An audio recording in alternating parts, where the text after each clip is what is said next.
Megantoni, uno de los 14 distritos que conforman la provincia de la Convención en el departamento del Cusco, bajo la administración del gobierno regional del Cusco.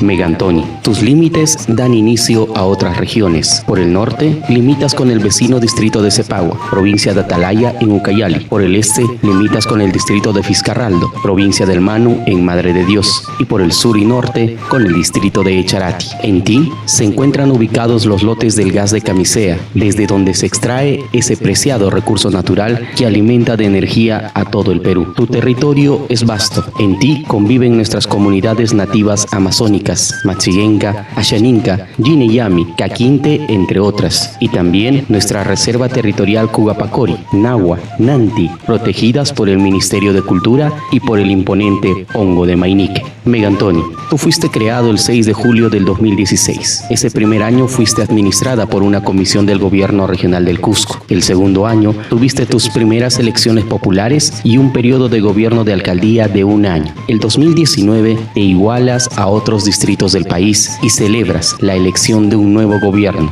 uno regular de 4 años de gestión, donde sale victorioso el alcalde Daniel Ríos Sebastián. Hoy, 2020, celebras tu 4º año de vida política y tu 2º año de gobierno. Tu camino no ha sido fácil. Nadie dijo que lo iba a hacer. Desde tu gestación hasta el día de hoy has enfrentado problemas, pero con la verdad has salido siempre adelante. Y estos 2 años que vienen no serán la excepción. Tu tierra bendita, rodeada de rica vegetación y fauna, con un clima tropical propio de la selva peruana, esconde un potencial turístico importante, aún desconocido, pero abierto a ser explorado. Recursos que serán tu futuro económico, al igual que tu variada gastronomía. Tus platos a base de pescado, plátano, yuca y arroz, por mencionar algunos conocidos, y otros más exóticos para paladares que quieran experimentar el sabroso suri, por ejemplo, acompañado de un delicioso masato. Este 4º aniversario, Megantoni, quiero verte unido, esforzándote hacia un solo sentido,